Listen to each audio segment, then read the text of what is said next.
there's nothing around. Just the eternal, endless whiteness of Greenland's snow and cold winds blowing into your face. Nothing hints at the impending catastrophe.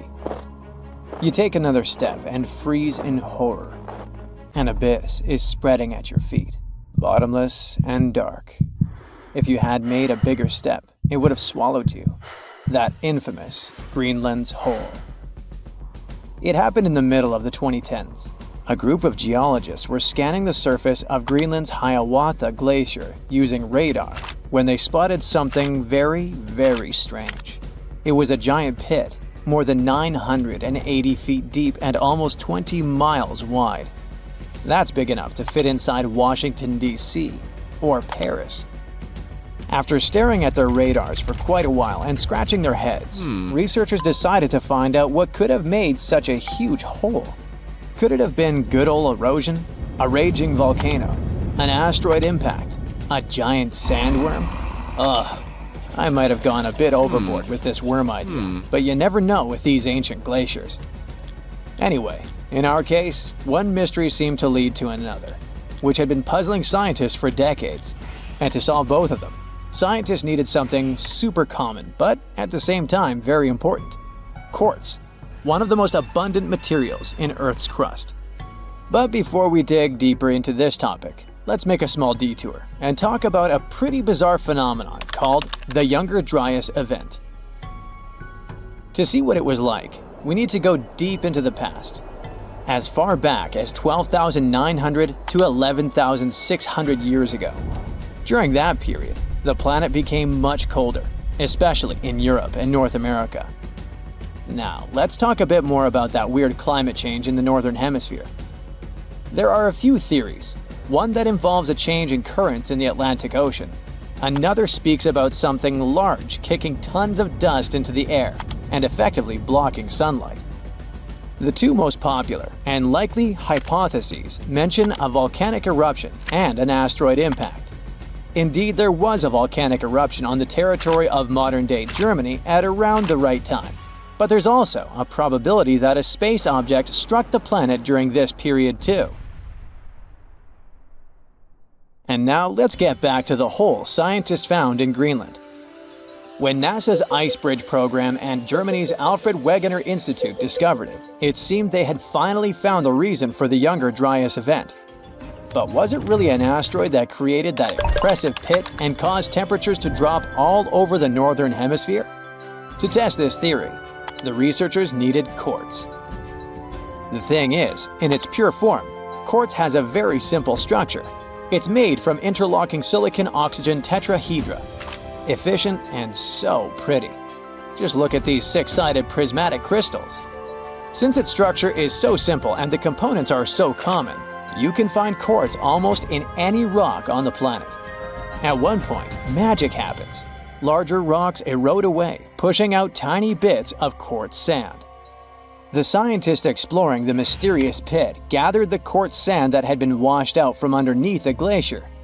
It was like looking at the rocks at the very bottom of the hole without having to actually get all the way down there.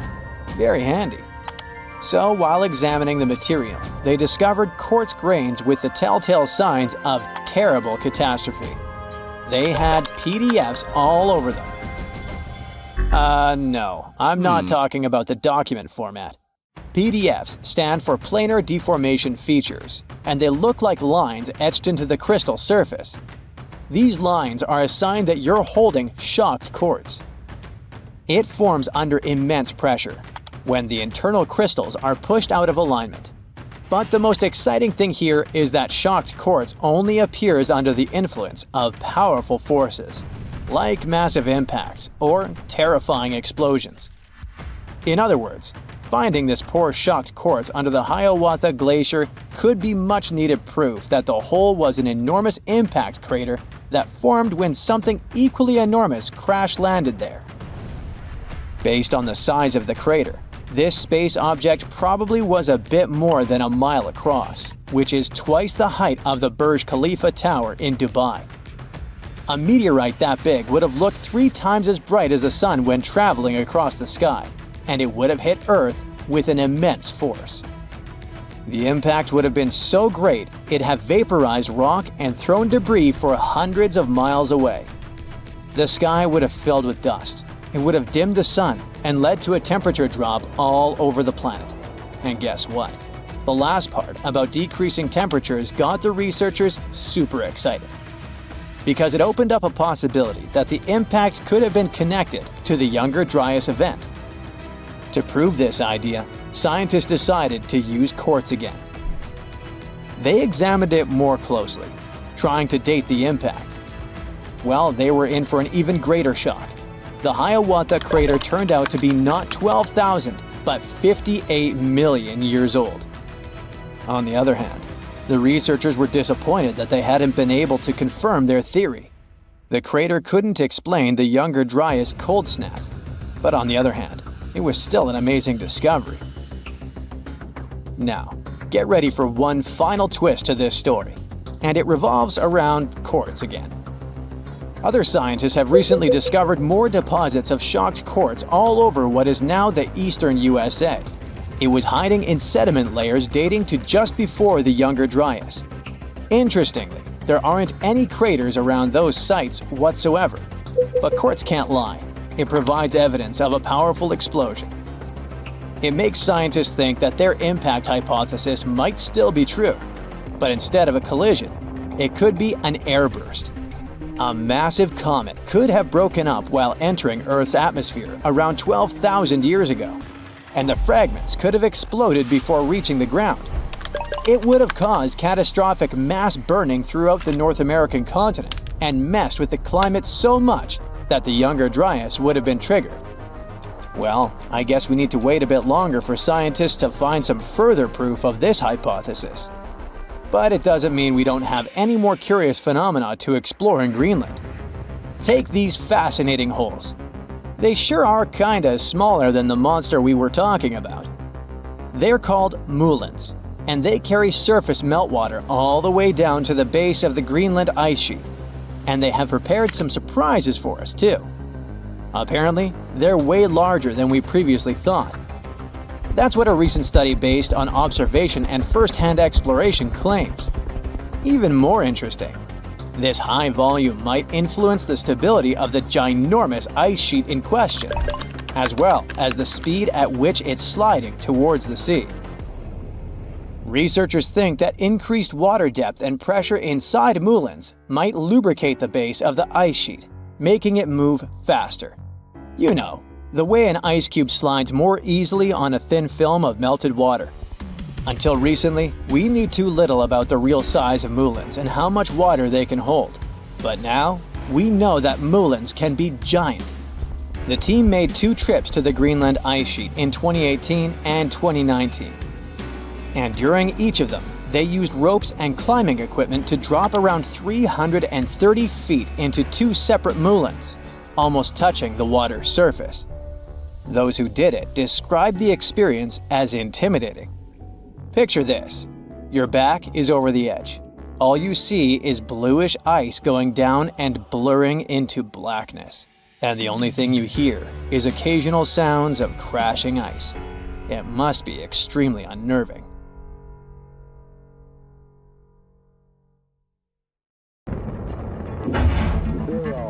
And we have liftoff. This is Mars Global Surveyor as America begins its journey back to the Red Planet. There's a weird structure on Mars, a square, a near-perfect square standing alone in the endless red desert. And it looks too perfect, too precise to be anything but artificial. Nature's chaotic, and it rarely makes things look so deliberate. So the internet took one look at it and lost its mind, as the internet tends to do. The image spread like a virus on social media, igniting every conspiracy theory you can think of. Some were convinced it was proof that intelligent life had once tread upon the Martian sands. Well, let's dive in and sort it out. The image is real, and it's really old. The thing, not the picture. NASA's Mars Orbiter camera snapped it in 2001, capturing a tiny slice of Martian terrain, and there sat the square. Now, is that evidence for intelligent life? Well, Mars is an empty world now, a rust-colored desert. But once, long ago, it may have been something else entirely. A planet filled with roaring rivers, vast oceans, and thick clouds rolling across the sky. Now, in a world like that, life, if it ever had a chance, could have taken root. And there's a possibility it did. Scientists think that life could have existed on Mars in a short period from around 4.1 to 3 billion years ago. It could have started during the early era of Martian history, called the Noachian period, and lasted all the way to the late Hesperian period. Meanwhile, here on Earth, the first oceans were just forming. Life on our planet was just beginning, in the form of tiny bacteria in deep-sea hydrothermal vents. While Mars was already fully wet, on Earth, there were no plants or animals, just microscopic life trying to survive. So, Mars took the lead in the life game. It had a much thicker atmosphere, which could have trapped enough heat to keep water liquid. Valley networks, huge traces across the red landscape, show us the incredible story of rainfall, rivers, and lakes. Huge asteroids were still hitting Mars at the time, and they could have brought organic molecules with them. But if that's true, what happened and where did life go? A recent NASA study suggests that the answer is more complicated than we thought. Astronomers believe that something drastic happened to Mars, like boom, and its cozy climate was gone, its atmosphere thinned. Without a strong magnetic field like Earth's to protect it, solar radiation stripped away the air, leaving Mars cold and dry. The ocean simply evaporated. Some of the water escaped into space while the rest froze underground or became locked in polar ice caps. Today, all that remains is a ghostly memory, dry channels and salty mineral deposits. But it looks like the transition wasn't sudden at all. It was slow and gradual. The planet was changing from wet and warm to cold and dry over millions of years. In fact, Mars kept its ocean even after the temperatures dropped to freezing. Some parts of Mars, especially the northern lowlands, might have remained wet for many, many centuries. Shouldn't the water freeze when it gets below 32 degrees Fahrenheit? Well, yeah. But there are many reasons why this miracle happened, like Mars's thick atmosphere and warm water traveling through currents. And during that time we mentioned before, from Noachian to the late Hesperian, life could have found a way. Microbes on Earth thrive in some of the harshest places, beneath Antarctic ice, in deep sea vents, in toxic volcanic lakes. Hey, life doesn't care. So these times in Martian history would be amazing for it. But don't be mistaken, Mars was never a paradise. Even during its cozy times, it wasn't as lush and green as we might imagine. In its early days, Mars was something more extreme, something closer to the young Earth. During the Noachian period, it was warm yet wet. Then, the climate shifted into the Hesperian period. Oceans were stretching across the northern lowlands. Temperatures dropped, and snow piled high, forming massive glaciers in the south, transforming the planet into an icy world. Finding microscopic life at that time is possible, but an intelligent civilization? That's less likely. The square that went viral isn't evidence for intelligent life yet, and here's why. First things first, people freak out because nature doesn't make straight lines. But that's not really true. Actually, nature does it all the time. For example, here on Earth, we have the Giant's Causeway in Northern Ireland, a beautiful field of hexagonal basalt columns. These are completely natural. They're formed by volcanic activity. There's also the Devil's Tower in Wyoming. Hey, remember it from the Close Encounters movie in the 80s? That's a symmetrical rock formation, and it was created by erosion. However, if we looked at these things from space, they'd look artificial. So, what is the square? How about a fracture pattern in the rock or some terrain that's broken apart along straight lines due to stress? This happens on Earth all the time when rock expands and contracts over time.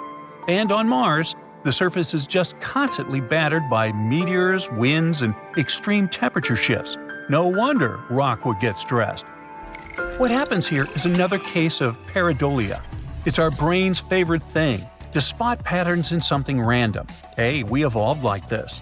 So sometimes we might look at natural objects and see insane stuff, faces on trees, animals in clouds, shapes, and so on.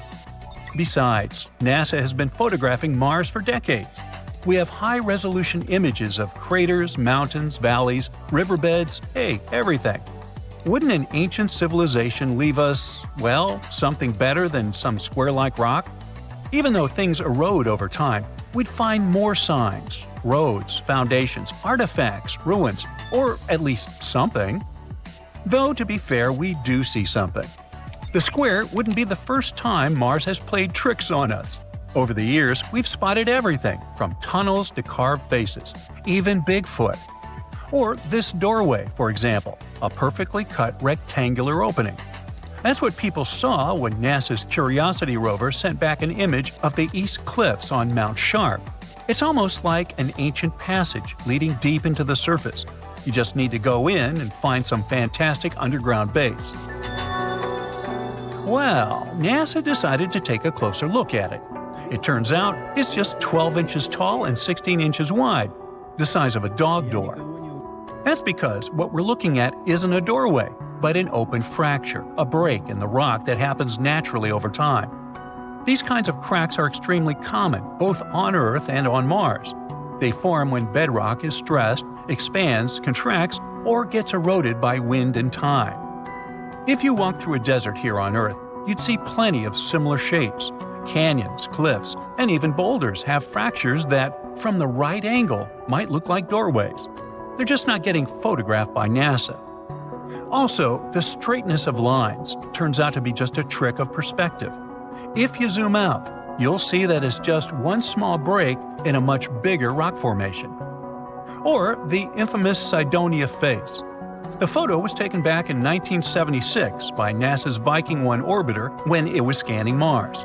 In the region known as Cydonia, it captured what looked like a massive humanoid face, a rocky formation about 1.2 miles long. And this one face inspired books, documentaries, movies, and podcasts. But when NASA's Viking orbiters first took pictures of Cydonia, the cameras weren't super advanced. The image of the face had a low resolution and made the details fuzzy. NASA's later missions had far better cameras, and when Mars Global Surveyor revisited Cydonia in 2001, the truth was undeniable. The face was just a hill, a lumpy rock formation with ridges and depressions carved by wind and erosion. And in 2006, during another mission, a colored image with insanely high detail was made. No traces of face left there whatsoever. That's another pareidolia trick for you. Now, Mars has plenty of secrets left to uncover, but they will be related to its fascinating history, not some secret ancient civilization. The conclusion is, don't trust everything you see online. Sometimes a mysterious rock is just a rock.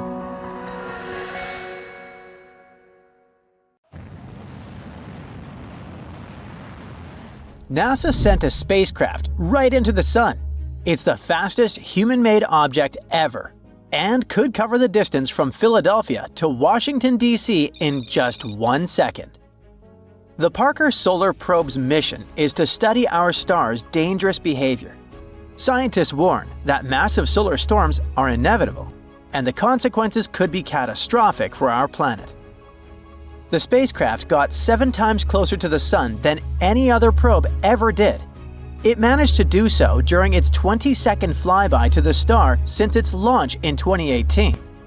Because our star is so massive, its gravity is really strong, like a giant magnet. As the probe flies around the Sun, it uses gravity to go faster and faster and eventually picks up that crazy speed. As it got closer and closer to the Sun's corona, which is its outer atmosphere, the probe had to survive temperatures of 2,552 degrees Fahrenheit. That's hot enough to melt many metals. It was protected from that heat and radiation by a 4.5-inch thick carbon shield. It kept the tools inside the probe safe and running at around room temperature. The scientists went to all this effort because they're hoping to solve a big mystery about the Sun that's been puzzling them for ages. The surface of our main star is already super hot, but as you move closer out to the corona, the temperature shoots up to millions of degrees. And it doesn't make any sense because it's farther away from the sun. So maybe we could finally get some answers about this heat phenomenon. The mission is also going to help us understand something called solar wind. The sun is constantly shooting out tiny bits of energy and charged particles into space, like a never-ending breeze of electricity. When this solar wind hits Earth, it can create amazing light shows in the sky called auroras. The more active the sun is, the farther south you can see auroras. Our star follows natural cycles that last about 11 years. The activity goes from low to high and back down to low. Right now, we're in the solar maximum, the peak of the activity cycle. That's why we've spotted beautiful auroras in the most unexpected places in 2024. The downside to it is that the sun's activity can send out bursts of energy and charged particles that can mess up things like radios, satellites, and even GPS. It can be dangerous, especially for astronauts out in space who aren't as protected as we are here on Earth. Humans wouldn't feel the compression of the planet's electromagnetic field because of all the extra radiation, but power grids are really sensitive to it. If we don't act fast when it happens, the influx of energy will go into power transformers all over the world, disrupt them, and leave big areas without electricity. If this happens during a hurricane or a tornado, when communication is already super important, it could make it much harder for emergency services to communicate and save lives. That's why it's so important to learn to predict this space weather. It's tricky because, unlike most disasters, like earthquakes, floods, and volcanoes, it doesn't leave behind any kind of physical evidence. The only big solar storms we really know about happened in 1859 and 1921. The first one, called the Carrington event, was so wild that it made sparks fly from telegraph wires. The auroras were seen all the way near the equator. Scientists back then were using a special kind of paper that reacted to light to record solar activity. During the Carrington event, the reading from the sun went off the page, literally. Whatever was happening, it was so extreme that we still don't fully understand it. Then, there was the New York Railroad Storm of 1921. It was powerful enough to knock out telegraph systems across the US, Europe, and the Southern Hemisphere. The storm boosted radio transmissions for a bit, making them travel farther than usual. But back then, there weren't nearly as many radios, so it wasn't super helpful. The bigger problem was the electrical grid in the US, which was heavily damaged. Back in 1859 and 1921, people weren't as dependent on tech as we are now. If a storm like that hits today, the consequences could be way more catastrophic. Scientists from New Zealand who study space weather are working on simulations trying to prevent disasters from happening. They say one of the possible options to do it is to study other suns like ours elsewhere in space. If we get data from thousands of stars, not just one, the picture for analysis would be more complete. So far, scientists have launched or plan to launch several other missions in addition to the Parker Solar Probe. Meanwhile, NASA is working on another mission, launching Endurance, robotic moon machinery on steroids. Its main mission will be to collect samples from key lunar locations that will later be retrieved by astronauts from the Artemis program. These samples are spread across the largest impact basin on the moon, separated by hundreds of miles. To do it, Endurance will have to be way more advanced than Perseverance, NASA's current most cutting-edge rover. Endurance will drive roughly 100 times further, drive 10 times faster, and collect roughly 200 times more sample mass. Endurance would also be the first planetary rover to drive at night. And because it will be on the far side of the moon with limited communication to Earth and surface data, it will have to drive autonomously between sample locks and make its own decisions in tough conditions. When it reaches its destination, it's going to switch to a more classic way of doing things. Scientists back on Earth will get involved directly, guiding the rover to explore the sites and collect samples. The teams on Earth will also keep an eye on how the rover is doing by monitoring its telemetry.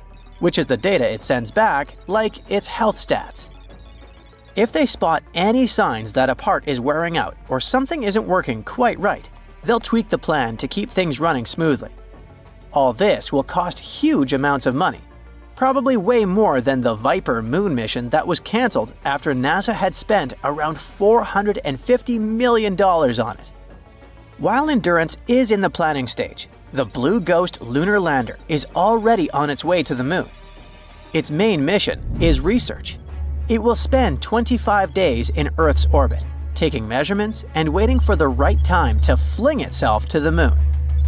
After 4 days in transit, Blue Ghost will hang out in lunar orbit for another 16 days to collect more data. Then it will descend to one of the largest basins on the moon and spend 1 lunar day there. It will measure subsurface thermal data, radiation levels, and other important data. At the end of its mission, Blue Ghost will take some final pictures of the lunar sunset. It isn't designed to return back to our planet, so when the night falls, it will do some final work and go offline for good. NASA chose the team of University of Florida aerospace engineers to work on another innovative space project. It will cost $12 million, and its goal will be to improve the way we track changes in tectonic plates and oceans on Earth from space.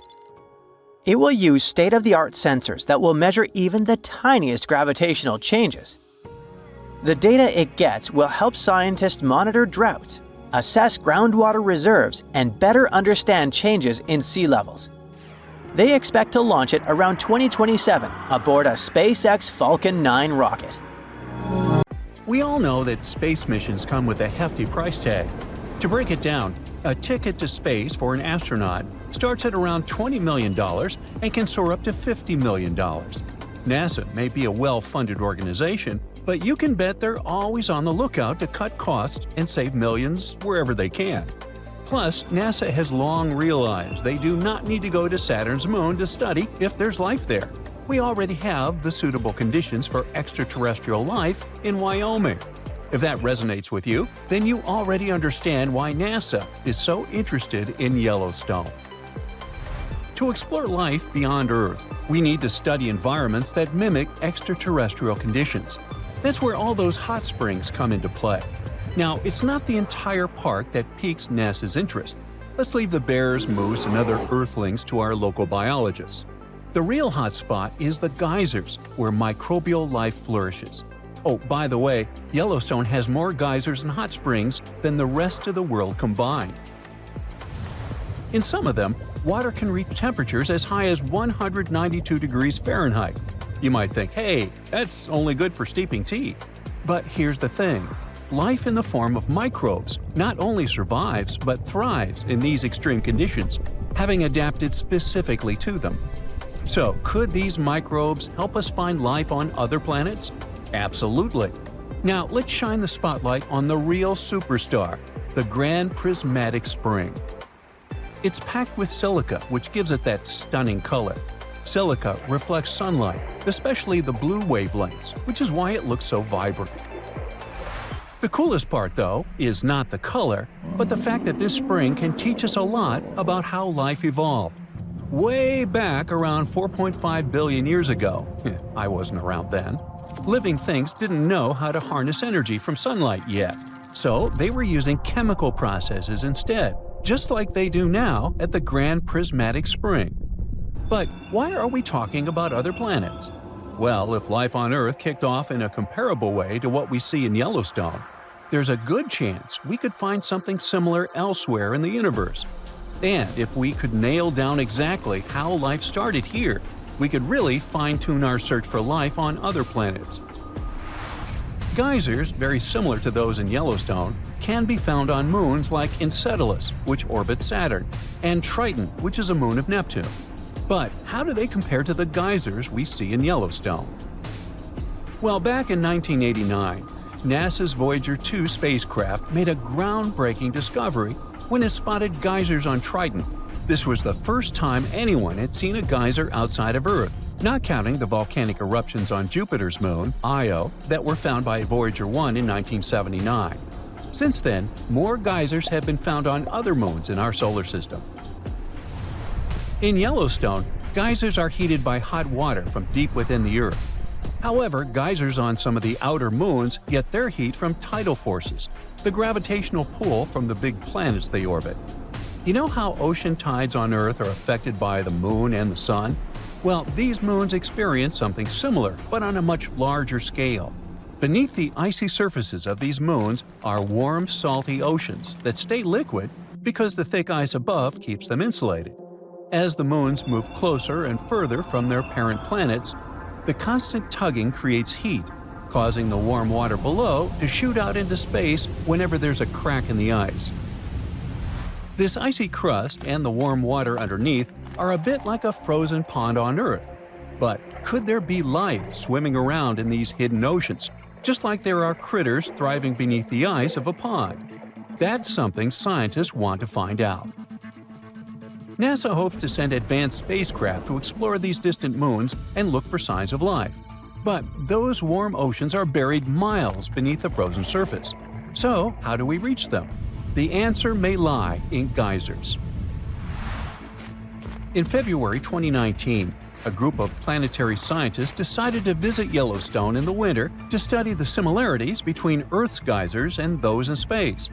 They know that Yellowstone's geysers are home to some tough little microbes called extremophiles, which thrive in extreme conditions like hot or acidic water. The researchers wanted to learn as much as they could about these microbes and the environments they live in. They brought along a bunch of scientific tools to measure things like temperature, pH levels, and oxygen in the water. They also used special instruments to analyze the chemicals in the ice and rocks and sniff the air for gases.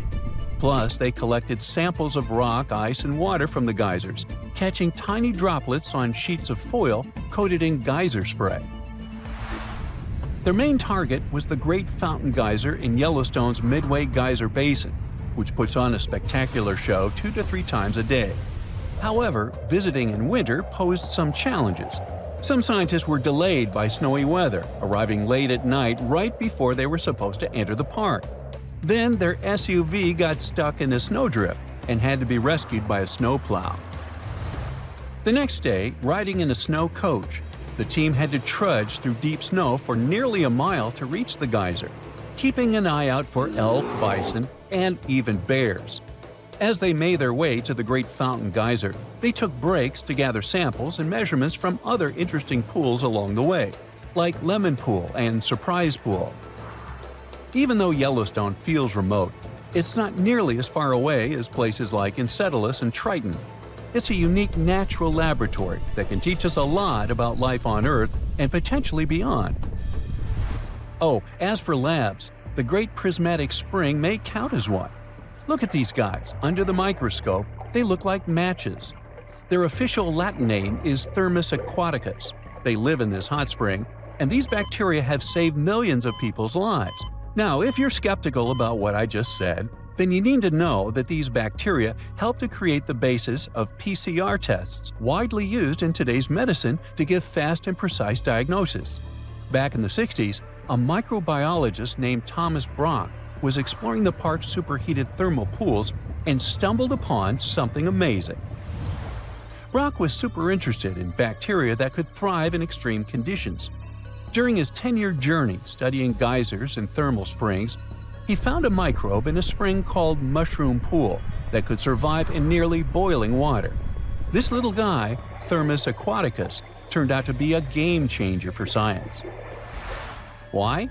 Well, it's crucial for a technique called PCR, also known as polymerase chain reaction, which is used to quickly make copies of DNA samples. Before Brock's discovery, this process was tricky because the heat could damage the enzymes that hold DNA together. But thanks to Thermus aquaticus, scientists could now heat and cool DNA samples without breaking them down, making everything faster and easier. It all happened because researchers had purified an enzyme called tag polymerase out of this organism. Those Yellowstone microbes could also be your new go-to for a delicious and sustainable breakfast. A unique microbe was discovered there during some NASA-funded research. and it's now being transformed into tasty vegan breakfast patties and cream cheese. Originally found in a hot spring, this little wonder is called Fusarium strange flavolapsus, and it caught the attention of space enthusiasts as a powerful protein source for long space missions. Plus, it requires way less water and land than beef, making it a smart choice for the planet. Researchers initially looked at this microbe for biofuel, but soon realized it could be cultivated into a complete protein with a texture reminiscent of chicken. Marked as FY, it can be turned into a variety of food products, all thanks to a fermentation process that keeps it free from contaminants. Oh, almost forgot. NASA is even working on a bioreactor to grow FY in space. Ooh, stay tuned.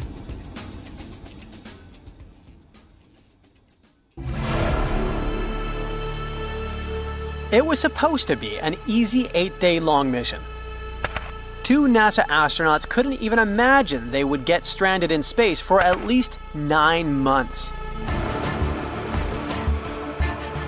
Their task was to test a brand new spacecraft, Starliner.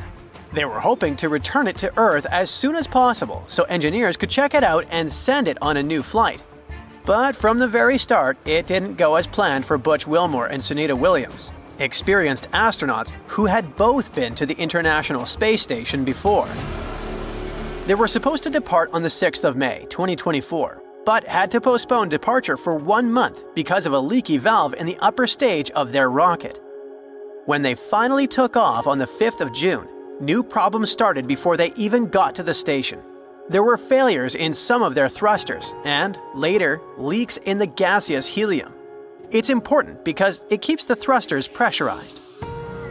Boeing, who built the new spacecraft, and NASA focused on solving those problems and figured out it wasn't safe for the astronauts to fly back home on the Starliner. They didn't just leave them on the ISS, of course. NASA came up with a plan where Butch Wilmore and Sunita Williams would come back home on a SpaceX Crew Dragon spacecraft. It took off in September of the same year with 2 empty seats out of a total of 4. The only problem is that it wasn't supposed to come back until February 2025 at the earliest. In a press conference from the International Space Station, Wilmore and Williams admitted it was heartbreaking to watch their spacecraft depart without them, but they were trained to expect the unexpected. They keep receiving messages of support from Earth, and they aren't at all sad to spend more time in space, as they say it's their happy place. Mr. Wilmore gets up every day at 4:30 in the morning, and Miss Williams at 6:30. They do at least 2 hours of exercise at the space gym every day to reduce the loss of bone density. Another big problem is sleeping in space. The space station has 6 tiny sleep pods, each about the size of a phone booth. Inside, there's a sleeping bag, a little storage area for snacks and personal stuff, and even 2 laptops attached to the walls with bungee cords. The pods aren't completely soundproof, so astronauts sometimes wear headphones to listen to music or calming sounds from Earth to help them fall asleep. But here's the problem. There are more astronauts than sleep pods, so 3 astronauts have to find other places to sleep. One of them sleeps in a simple backup sleep chamber inside the European Space Agency's Columbus lab. Butch Wilmore is roughing it in just a sleeping bag inside the Japanese Space Agency's lab. When they planned this mission, Butch was only supposed to sleep like that for 8 days, which didn't sound that terrible. Another problem they had to deal with was that they didn't pack enough clothes for several months. So, astronauts had to savor what they brought for the first 2 months until a resupply vehicle delivered fresh outfits along with hardware, fruits, and vegetables. The astronauts have a super packed schedule that's managed by a computer tablet. It tells them what tasks to do, when to take breaks, and even when to eat, all in 15-minute chunks. A little red line on the tablet moves through the day in real time, showing them if they're on track or running behind. At first, Butch and Williams were working on the Starliner spacecraft, testing all its systems like communications, life support, and power. Once they finished that checklist, they started helping the other crew members with science experiments and maintenance tasks. The best-case scenario is now a late March return, And if it actually happens, the Starliner crew will spend over 270 days in space. An average mission on the ISS lasts around 6 months, so it's already way longer, but not close to the record time. The current American record belongs to astronaut Frank Rubio, who stayed in space for 371 days in a row. He lived on the International Space Station from September 2022 to September 2023. When Frank first went to space, the plan was for him to stay there for about 6 months, but it didn't go as planned. In December 2022, a meteoroid, or maybe a piece of broken satellite junk, crashed into the spaceship that was supposed to bring him and his 2 crewmates home. The spaceship was damaged so badly that it wasn't safe to use anymore. The 2 astronauts who were on that spaceship also had to stay on the ISS with Frank for 6 extra months until another spaceship went to space and rescued them. During his mission, Frank Rubio zoomed around Earth about 5,936 times. Altogether, he traveled a distance of 157 million miles. It's like going to the moon and back 328 times. Frank also went on 3 spacewalks and spent 21 hours outside the space station. One of Frank's big jobs was to do scientific experiments. He studied how bacteria behave in space, where there's no gravity pulling things down like on Earth. But his favorite experiment was taking care of a tiny tomato plant and watching it grow. Frank admitted that being away from his family for so long was really hard. But it's not the only possible hardship on such an extended space stay. Space agencies have entire departments that study the effects of space on the human body. In one of the studies, called Twins, scientists compared 2 identical twin brothers, Scott Kelly and Mark Kelly.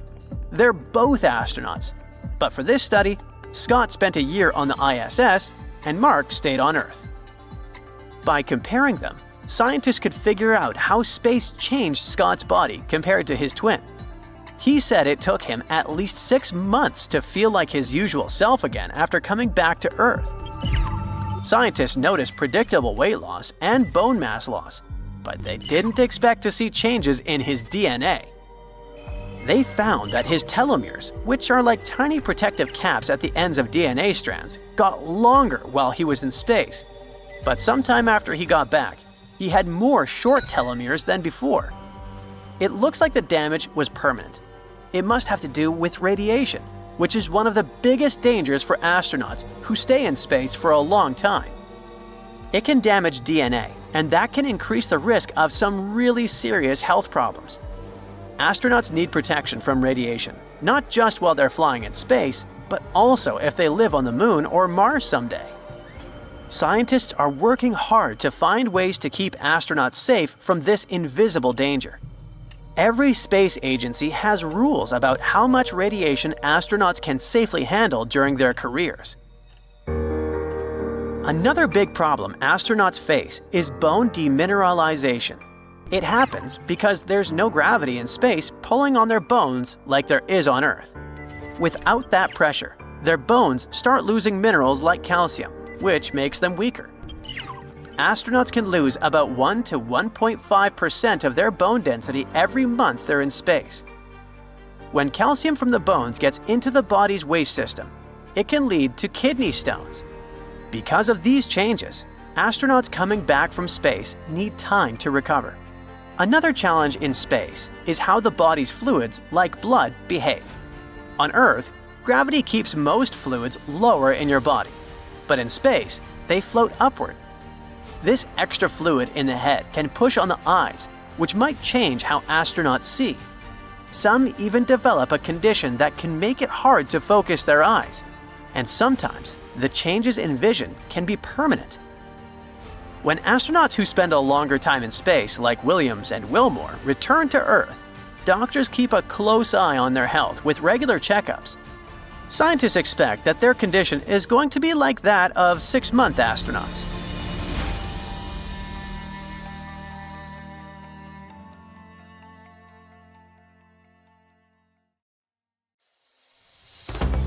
NASA has recently revealed some eerie cosmic sounds that go against the popular misconception about the muteness of space.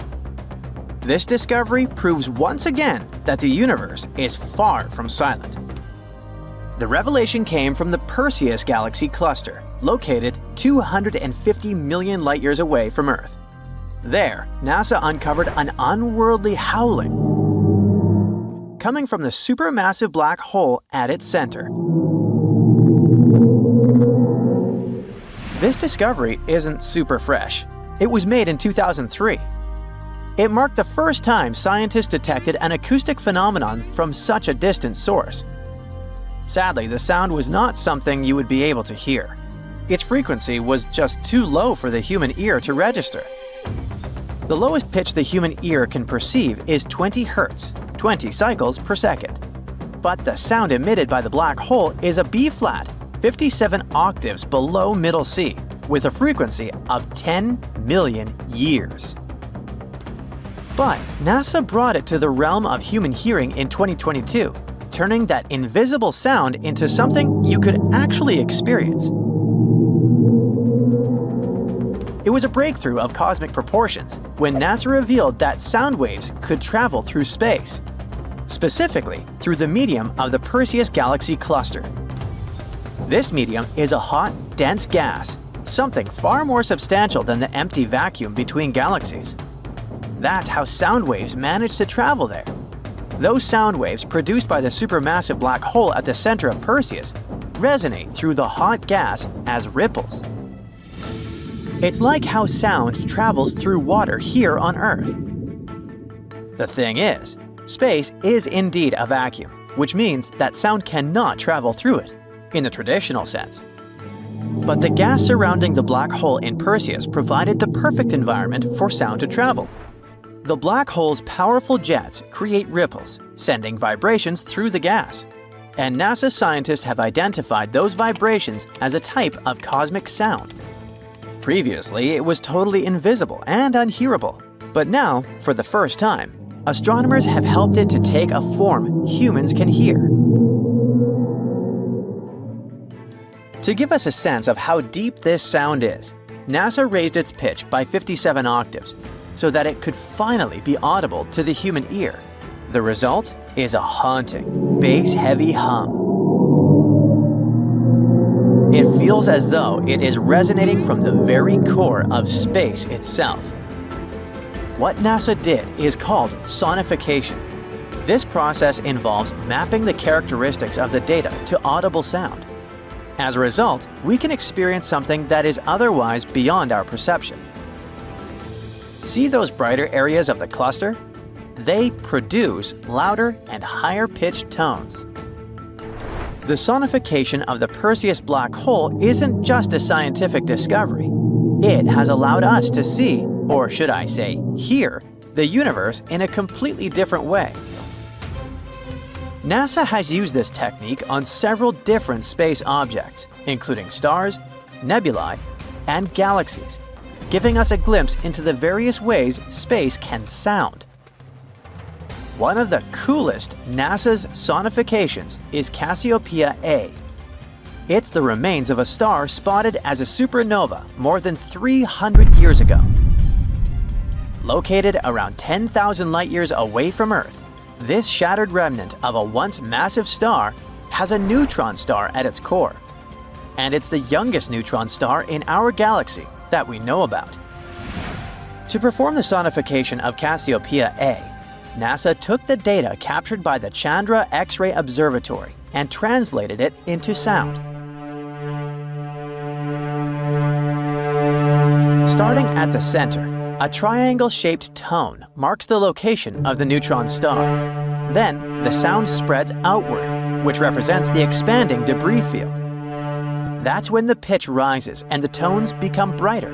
The sound grows louder and seems to mirror the outbursts of the supernova and the formation of new elements. The Tarantula Nebula, located in the Large Magellanic Cloud, is a hotbed of star formation and one of the most active regions in the universe. Astronomers have been studying this nebula for a long time to learn more about how stars are born and evolve. So no wonder that NASA scientists have been doing their best to translate the data from the nebula into sound. They've been mapping brightness and pitch to various features in the nebula. So, airy, synthesizer-like tones represent the chaotic and hot gases surrounding the most massive stars. And the cooler gases that are forming new stars have soft, low notes. Piano-like tones correspond to the brightest stars.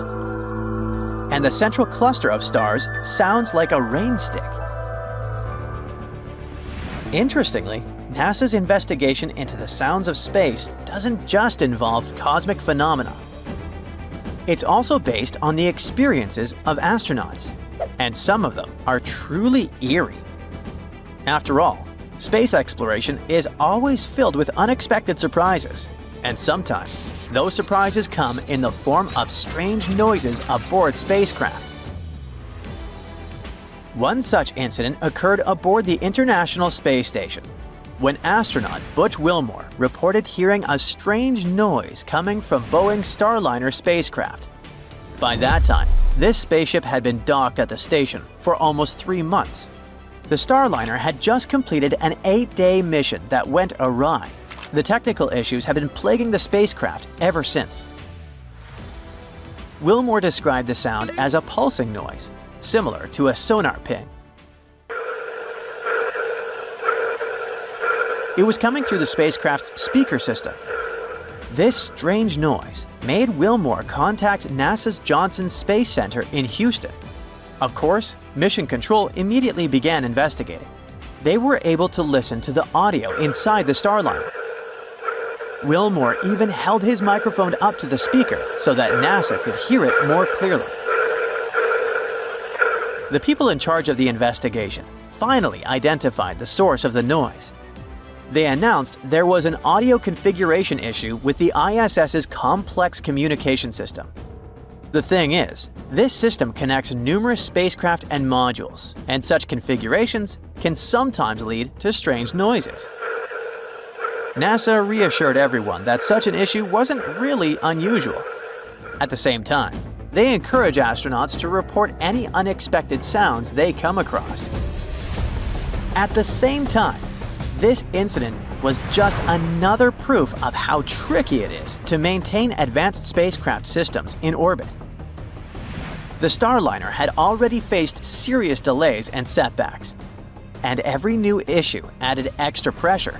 Everyone was worried about the spacecraft's safe return to Earth. In any case, it's not the only incident involving eerie space sounds. In 1969, during the Apollo 10 mission, astronauts heard something truly bizarre while orbiting the Moon. Now, Apollo 10 was a dry run for the historic Apollo 11 moon landing. This mission involved astronauts Thomas Stafford, John Young, and Eugene Cernan. They were testing the systems of the lunar module. Everything was going smoothly, and then they started passing behind the Moon. In that region, radio signals from Earth couldn't reach them. At that point, they all started hearing a strange, high-pitched whistling sound.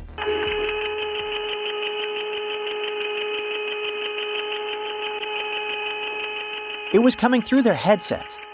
The origin of this noise baffled the astronauts since it wasn't supposed to exist in the near vacuum of space. At first, they simply joked that it sounded like outer space music. But in reality, the situation was quite unnerving. The astronauts were on the dark side of the Moon, far away from Earth and any help. And now there was also that eerie, mysterious sound they couldn't explain. At the same time, NASA was super worried about astronauts' health and mental condition. So the crew didn't immediately report the noise to Mission Control.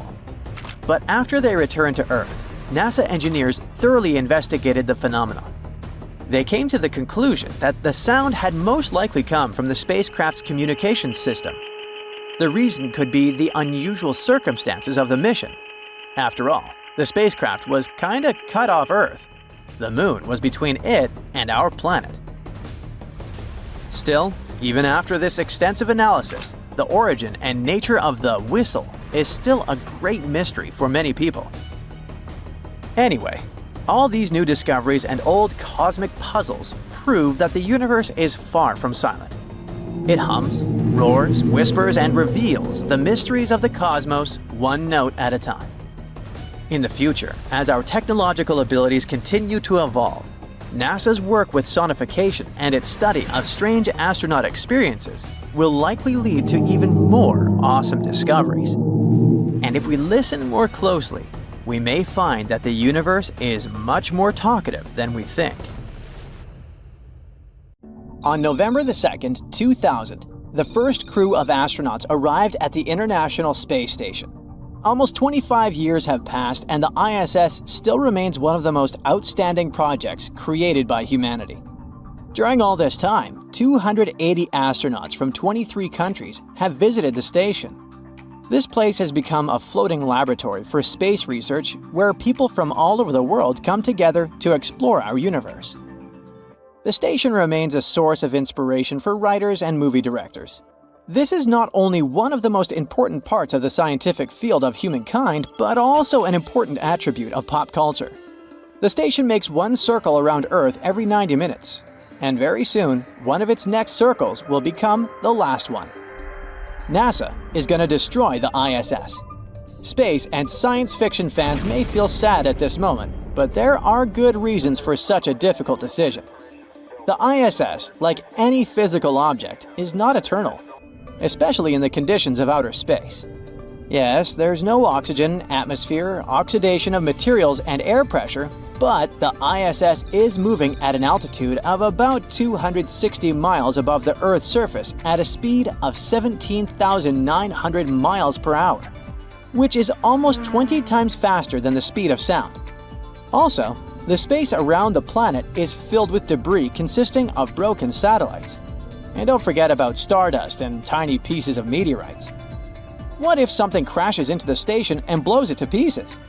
Yeah, NASA is tracking the largest pieces of debris, but there are more and more of them every year.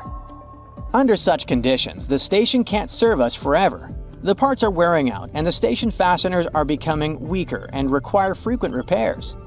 The station was supposed to only last 15 years, but it will eventually last twice as long. In 2030, astronauts will leave the ISS, and then it will be destroyed. But how can this be done, given the size of this object? It weighs 430 tons and is the size of a football field. It is the largest object after the Moon that flies around our planet. People made 42 launches into space to construct this gigantic structure. Given its size and close location to Earth, destroying the station is a big risk. Just imagine it disintegrating into hundreds and thousands of fragments and falling to the surface of our planet. Yes, some of these chunks will burn up in the atmosphere. Others will fall into the water. But some large parts can fall on cities. It will be a devastating meteor shower. This option is too dangerous, but this is exactly what NASA is about to do. The disposal of the station will probably be a more complex operation than its creation. Of course, scientists have considered other options besides the destruction. For example, we could return all the astronauts to Earth and then send the station to a higher orbit so that it would fly there forever. However, such an operation would be too expensive. In addition, changing the orbit might not save the station from collapsing. We definitely don't need a huge piece of metal that could fall apart at any moment over our heads. That's why destroying the station is the only option. To destroy the station, scientists plan to send it to a lower Earth orbit, then carry it through the atmosphere, where some parts of the station will burn, and after that, submerge the station in a remote part of the ocean, where ships don't sail and fish don't swim. By the way, this place is called Point Nemo, and it's located in the South Pacific Ocean. This is the farthest point from land. For many years, people have been dumping space debris and failed satellites there. It's considered one of the most lifeless and loneliest places on Earth. NASA plans to drop the ISS there, but this requires very precise calculations and control. The operation can't be fulfilled without a special space tug, and this unique machine will be invented by Elon Musk's SpaceX company. Musk signed an $845 million contract with NASA. According to it, the station should be safely destroyed by 2031. And that's how this cinematic operation is going to happen. The device that will lower the ISS to Earth will be built according to the design of the SpaceX Dragon ship capsule. Scientists plan to calculate the details of the station's flight trajectory, all angles of incidence, and the speed of movement. No mistake can be made, as any miscalculation will lead to disaster. Our planet is a giant object with a powerful gravitational force that attracts other objects to itself. The ISS uses thrusters to resist this attraction and stay at the same height. So, first of all, the station will need to reduce its resistance. If necessary, it can use the engines to adjust the route. From an altitude of 260 miles, the station will descend into an orbit of 205 miles above Earth. After that, SpaceX will launch its space tug. All this will happen about a year before the scheduled date of destruction. During this time, the astronauts will fold up scientific equipment, say goodbye to the station, and return home. This sad moment will be recorded on camera and posted on the internet. After that, the whole planet will watch the dramatic finale of the ISS. The space tug will dock with the station and transport it to the lowest point of the orbit, approximately 90 miles above the surface. There, the station will experience huge air resistance. It will become increasingly difficult to control the fall. The tug must be equipped with powerful rocket engines to correct the flight. Scientists will control the shuttle, calculating the trajectory of the fall. Then, SpaceX's device will begin to push the station down. The giant space object will pass through the thickest and most dangerous layers of the atmosphere. It will burn down the station, which will be falling apart by that time. This will be a mesmerizing fire show. Some parts will burn up in the air, others will pass through the barrier. At high speed, incandescent parts will collide with the surface of the Pacific Ocean. Millions of people will be watching the last flight of the space legend on the screens of their gadgets and TVs. The water will be getting closer, and boom! Pieces of those stations will crash into the water with a deafening noise. Many smaller fragments will fall nearby. The entire station will cool down quickly and sink to the ocean floor. Mission completed.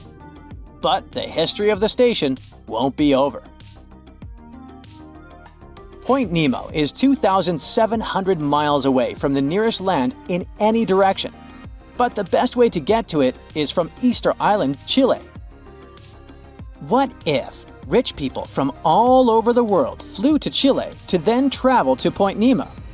Just imagine covering thousands of miles just to get to the ISS crash site. People will descend in bathyscaphs to the ocean floor and take out the wreckage of the station. Someone might start selling them. Someone will keep them at home as part of a collection. Perhaps NASA will retrieve some modules of the station to put them in a museum. But what will happen once scientists finally get rid of the ISS? The space laboratory is used for research in outer space. After its destruction, research will continue, but on a grander scale. Humanity has to explore Mars, remember? For such an important mission, it's necessary to prepare astronauts in conditions close to those on the Red Planet. The Moon is the perfect place. NASA is conducting the Artemis mission. We'll explore the lunar surface, and we will go on a long journey to Mars from there. At the end of 2022, NASA launched a probe that flew beyond the Moon. The next flight will be launched with people on board. The third flight will be the first human outing on the Moon since 1972. Gradually, step by step, the agency plans to land several astronauts and space station modules on the surface of the Moon. They will build large research bases where they will prepare for the first ever human flight to Mars. By the way, would you agree to go on a dangerous journey to the Red Planet? Write your answers in the comments. A new super-Earth has been spotted by astronomers, and it's quite intriguing. This planet, called TOI 715b, is about 1.5 the size of Earth, which is why it's called the super-Earth. It's also relatively close to us in space terms, only 137 light-years away. For comparison, most exoplanets are hundreds of light-years away. And all the interesting stuff, like black holes and nebulas, are usually more than thousands of light years away from us. So, could it be habitable? The habitable zone is an estimate of where a planet might have the right conditions for liquid water. This is what we call some distance from the star, where the temperatures on the planet should be okay-ish, and water should stay liquid on its surface. It's not super precise because it depends on a bunch of factors like the type of star, how reflective the planet is, its size, and so on. Also, just being in this zone isn't enough for water to actually be there. The planet also needs the right kind of atmosphere and a few other things. So, we invented a stricter definition in 2014, the conservative habitable zone. It's a more precise term defining the best candidates that have liquid water. Otherwise, we get too many potentially habitable planets that are not actually habitable at all. The CHZ is based on how much energy a planet gets from its star compared to Earth. If a rocky planet gets between 40 to 85%, it's considered to be in the CHZ, no matter how far away it is from its star. These planets have a higher chance of being habitable. And yes, TOI 715b is located there. This super-Earth orbits the M-type star, also called red dwarf. It's a star that's much smaller and cooler than our Sun, about a quarter of the Sun's size and mass. But if the planet is located in the habitable zone, it's actually a better option for life. Red dwarfs live much longer than our Sun, a yellow dwarf. This also means that they have more time to form little creatures on their planets. And this red dwarf really is older than our star. Our Sun is 4.6 billion years old, and this star is 6.6 billion years old, give or take a few hundred million. It doesn't have much magnetic activity, so it's not dangerous. It doesn't flare up like younger red dwarfs. These flares can be super strong and might even hurt planets by taking away their atmospheres. Although some planets around it do have thinner atmospheres, it seems like this red dwarf has already gone all out. These red dwarfs are where we're looking for planets that could support life right now. Our super-Earth is really close to its star, zooming around it in just 19 days. Since the star is small and the planet is so close, the planet passing in front of its star happens a lot and looks really clear. This makes it easy for telescopes like the James Webb to study its atmosphere without needing too much time. Now, speaking of the James Webb Space Telescope, it's bringing us into a new era of understanding distant planets beyond our solar system. Imagine being able to see what gases make up the air on a planet millions of light years away. James Webb will help us to find worlds that could support life. Right now, it's trying to figure out whether TOI 715b has an atmosphere. If it does, its atmosphere might be easier to spot compared to a planet that's drier and denser. And then we might get even more height because it would look like a good place for life. On top of all that, there might be another planet in this system, also in the habitable zone. We're not sure whether it's really there, it's just a candidate with a crazy name. But if it turns out to be real, it would be about the size of Earth. Also, it would be the smallest planet in the habitable zone ever spotted by the TESS telescope. Now, another cool thing about TOI 715b is that it cannot just have water on it, but be an entire water world.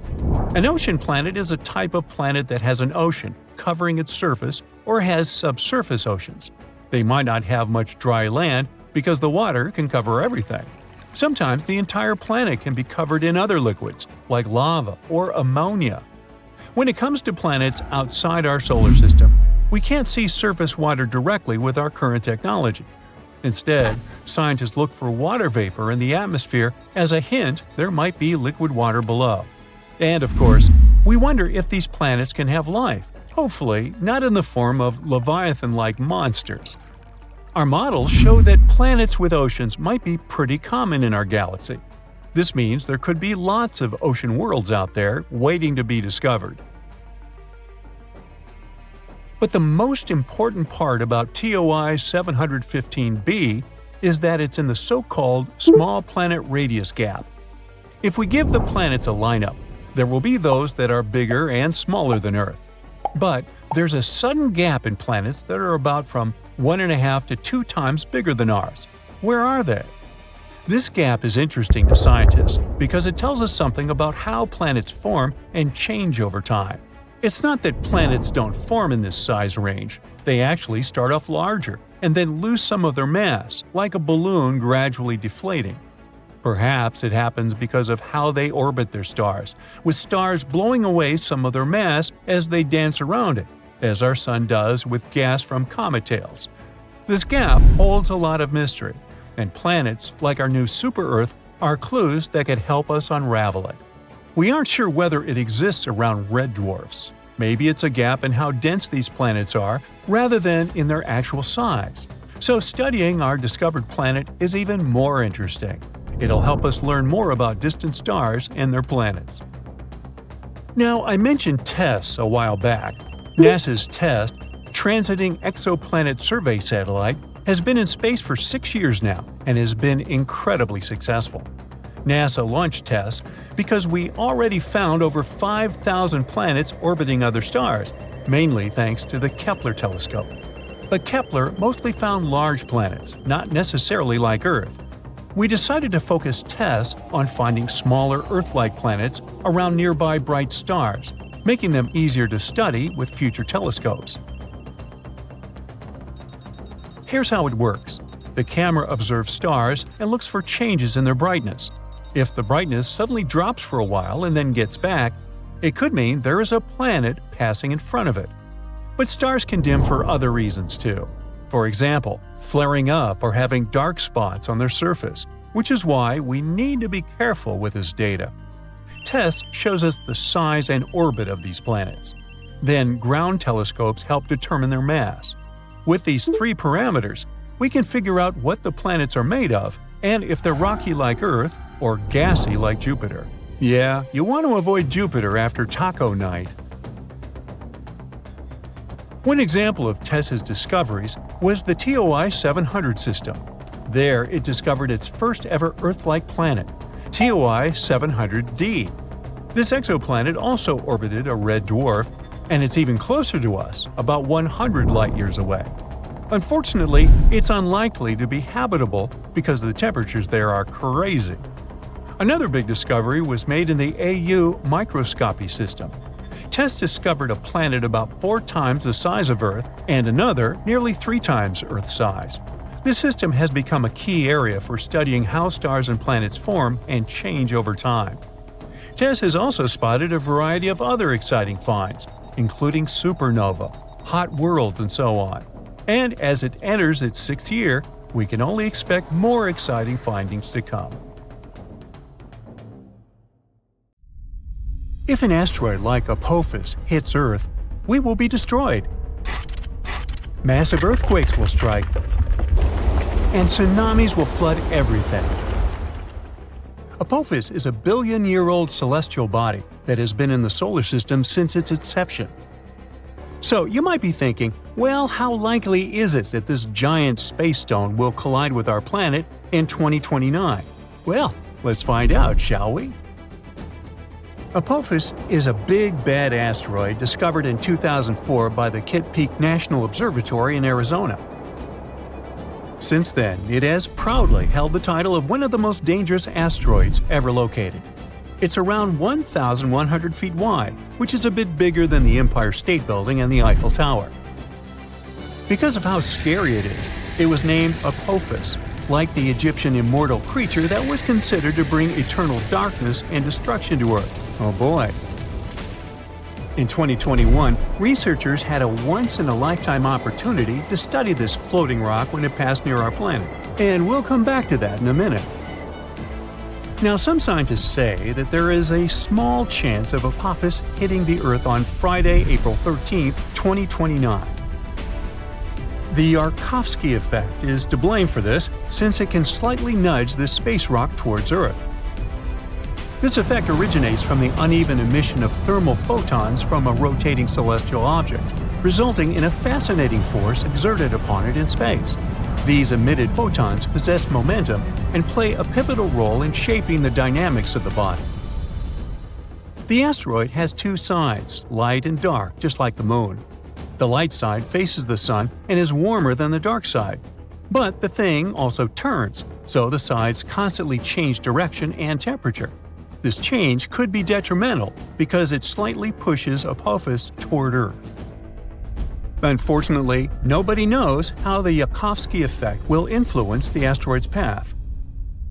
On the other hand, on the asteroid's last flyby of Earth in 2021, astronomers used radar to take accurate measurements of its trajectory and confidently concluded Apophis will safely miss Earth in 2029 by about 20,000 miles and won't bother us again for at least 100 years. Now, generally speaking, every 8,000 years, our planet is hit by a falling star that has similar dimensions to those of Apophis. The last time we were hit by a slightly smaller meteor was in 2013. A new spacecraft developed by NASA called the OSIRIS-REx was launched in 2016 to collect samples from another slightly less terrifying celestial body called Bennu. 4 years later, it finally arrived at the thing, got some samples, quickly said goodbye to Bennu, and started traveling back towards Earth. The samples were safely stored in a capsule dropped in Utah. So far, this has been the most significant sample ever taken from an asteroid. After the delivery, the spacecraft didn't waste any time and started chasing Apophis. Now, OSIRIS-REx has been renamed to OSIRIS-APEX and is currently playing tag with Apophis. With some luck, on the 2nd of April 2029, when the asteroid zips close by Earth, the spacecraft will reach Apophis and land on it. It will stay on Apophis for 18 months, collecting valuable information and taking thousands of pictures. The asteroid will be monitored with the help of powerful telescopes. At some point, Apophis will get too close to the Sun, and then all the monitoring work will be on Osiris's apex back. If you live in Europe, West Asia, or Africa, you're one of those lucky people who will have a once-in-a-lifetime opportunity to see Apophis with the unaided eye. It'll be visible in the sky in these regions in 2029, and those who have telescopes will be able to spot it once again in 2036. OSIRIS-APEX will experience some problems because the asteroid has a thick crust, and the spacecraft won't be able to collect data as easily as it did with Bennu. OSIRIS-APEX has a unique thruster that will blow all the dust from Apophis while landing. This will be a perfect chance to analyze the surface of the asteroid to see what it's made of. The craft will spend 1.5 years mapping the asteroid, trying to detect changes in its shape. All this research will show how the celestial body is likely to move so we can better design plans to protect Earth from such things. In 2025, NASA is also going to launch the mission Apophis Pathfinder, and it will be the first spaceship to ever touch this asteroid. It will land approximately a year after its launch. Also, NASA has proposed sending a swarm of tiny craft into space to help humanity develop effective protective tactics against asteroid strikes. We know that Apophis originated in the primary asteroid belt between Mars and Jupiter. In the past million years, this celestial body has changed its path because of the considerable influence of Jupiter's gravitation. Now it seems like it favors the Sun more, meaning this asteroid will come very close to Earth. That's why it's classified as a near-Earth celestial body. A lot of tests and research have been done to find a way to deal with asteroids. Some solutions include drilling and detonating the space body from inside, or testing new technologies, like attaching rockets to it and trying to steer it away from Earth. We can also hit it with something moving at high speeds to make it change its course. Apophis is an S-type asteroid made of rocks and minerals like iron and nickel, and is shaped like a peanut. It can tell us a lot about the past and possibly the future. Sampling this space object could reveal how life on Earth began and how plants appeared. There are many theories that suggest that water arrived on our planet on an asteroid or a comet. Asteroids are like priceless time capsules. Unlike rocks on Earth, which have undergone thousands of changes, like erosion, most celestial bodies are still intact and much easier to study. When meteors fall on Earth, they get covered in debris that's impossible to clean. That's why studying Apophis while it's still in space is so important.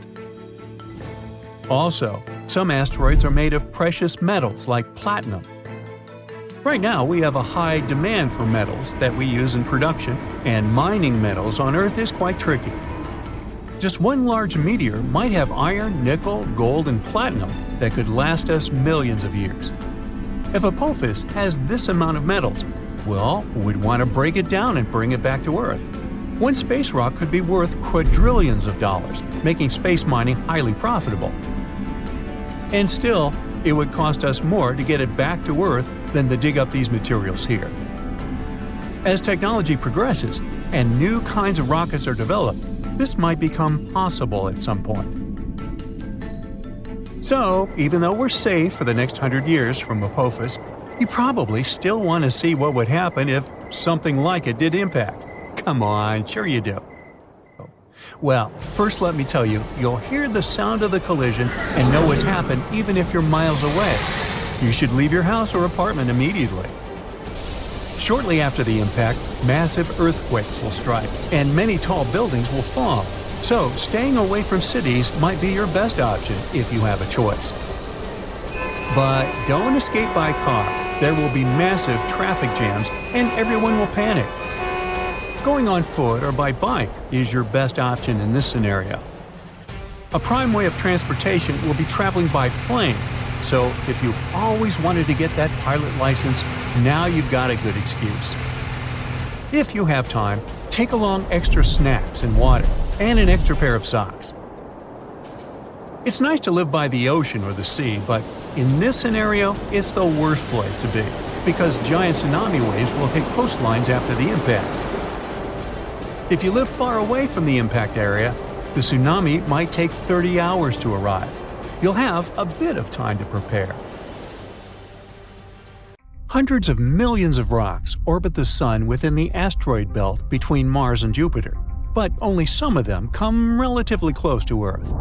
NASA classifies asteroids orbiting within 30 million miles of our planet as near-Earth objects, and inside this group, there are particularly worrisome objects.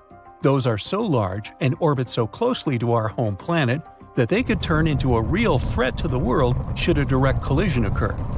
At the moment, NASA is keeping a close eye on an asteroid named Bennu. It's a fairly large space object that might smash into our planet in 159 years. According to the experts, the asteroid, which was first spotted in 1999, is quite likely to drift into the orbit of our planet. If it happens, it might collide with Earth by the 24th of September, 2182.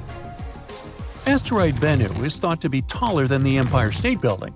If that hits our planet, the collision will release 1,200 megatons of energy. That's an enormous amount of energy that nothing built on Earth could produce. Scientists from NASA believe that during the flyby in the 22nd century, there's a tiny chance that the asteroid will pass through a gravitational keyhole.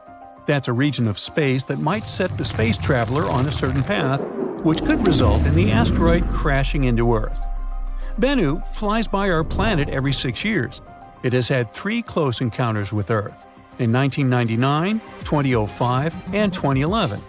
These days, scientists estimate the chance of the asteroid hitting our planet by 2182 as 1 in 2,700. That's more than 5 times a person's chance of being struck by lightning. But even though Bennu's chance of colliding with Earth are quite low at the moment, the space rock has still been categorized as a, quote, potentially hazardous asteroid, all because it might come as close as 4.65 million miles from Earth. That's the reason why it's also classified as a near-Earth object. Bennu is a carbon-rich asteroid that was formed in the first 10 million years of the history of the solar system. That's around 4.5 billion years ago. No wonder this space body holds precious clues to the origin and development of the rocky planets of our solar system, which are, as you recall, Mercury, Venus, Earth, and Mars. Even better, it may contain organic molecules, similar to those that are crucial for life to evolve. In 2020, NASA's OSIRIS-REx managed to briefly touch the surface of the asteroid. It collected some samples and propelled off the space rock afterward, For NASA, it was the first mission of this kind. But it won't probably come as a surprise that Bennu isn't the only asteroid we should worry about. Asteroid 99942, Apophis, is another space body we'd better watch out for. It's a near-Earth object about 1,100 feet across. It was discovered in 2004, and at first, it was identified as one of the most dangerous asteroids ever detected. Apophis gained notoriety very fast. It was believed to pose a serious threat to Earth. Experts predicted that it would come uncomfortably close to our planet in 2029. Luckily, after a more careful examination of Apophis and its orbit, astronomers concluded that there was no risk of the asteroid colliding with our planet for at least a century.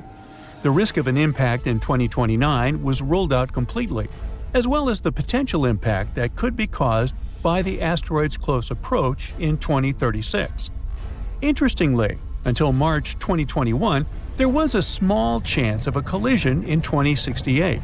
But then, Apophis made a flyby of Earth, and astronomers took this chance to use powerful radars to estimate the asteroid's orbit around the Sun more precisely.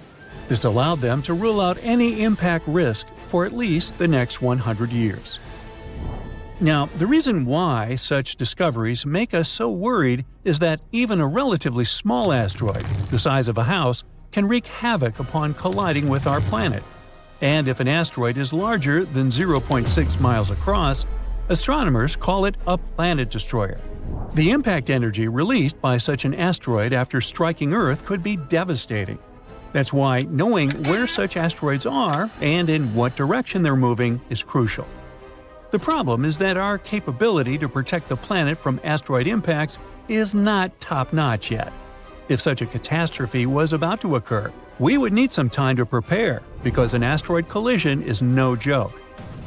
Probably the most well-known asteroid impact site is the Chicxulub crater. It's the evidence of the terrifying collision that led to the extinction of dinosaurs. Strangely, this crater isn't very visible, but some others are.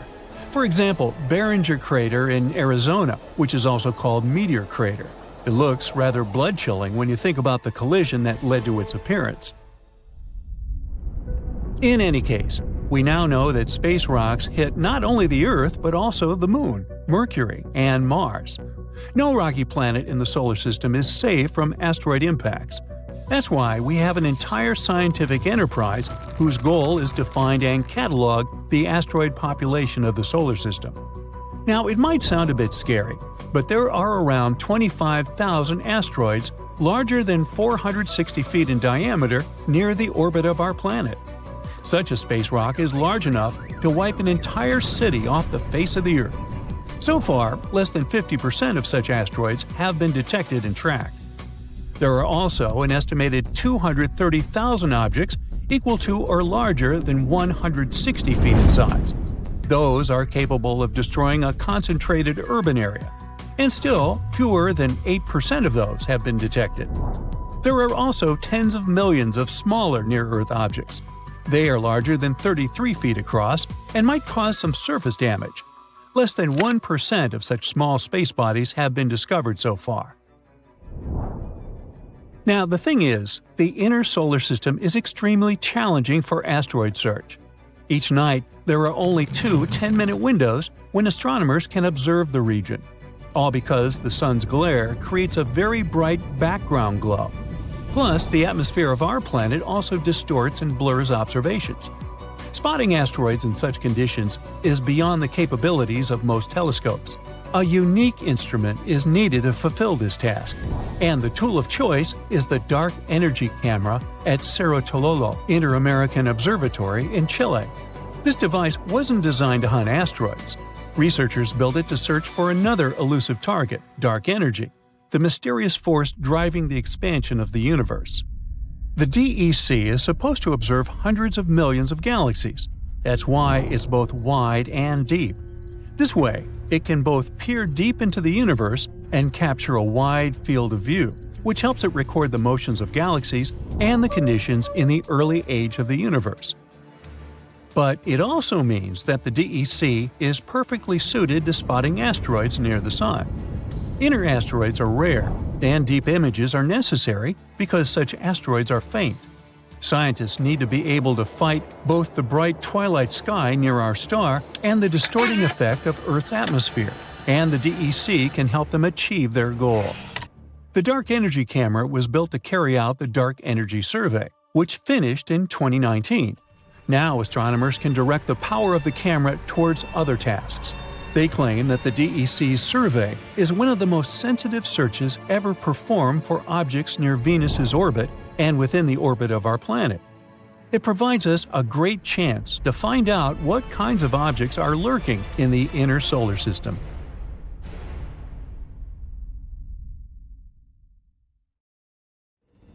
On March 24th, European skies were dominated by a glowing, insane blue spiral.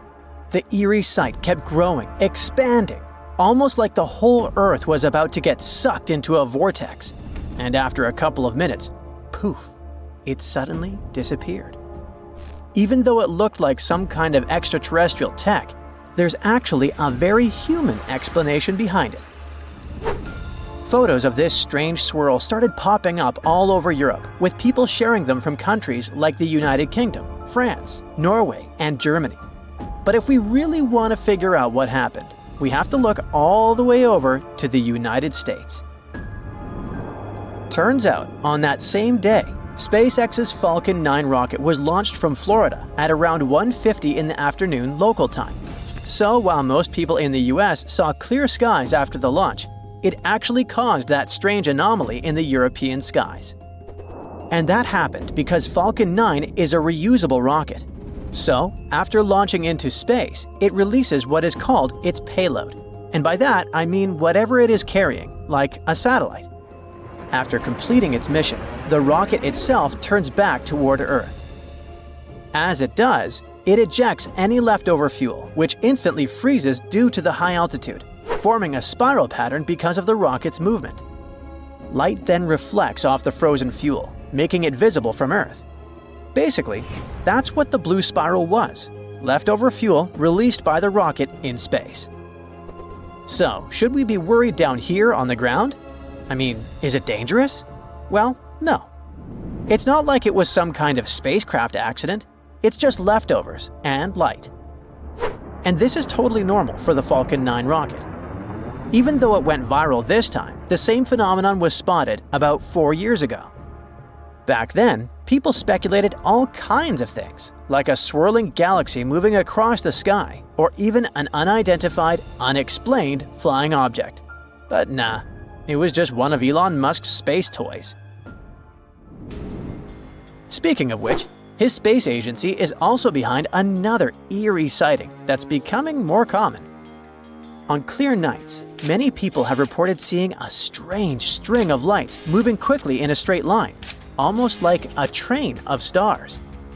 Those aren't drones, and they're definitely not perfectly organized shooting stars. These strange lights are actually Starlink satellites from SpaceX. You know, that project that beams high-speed internet from space using thousands of tiny satellites, basically turning the entire planet into a giant Wi-Fi zone. But wait, satellites don't have lights on them. So how is it possible that they look so bright at night? Well, basically, what we're seeing is the sun reflecting off the satellites as they travel through their lowest orbit. And they're only visible if the sky isn't too bright. What's really impressive is that you can see this same event more than once on the same day.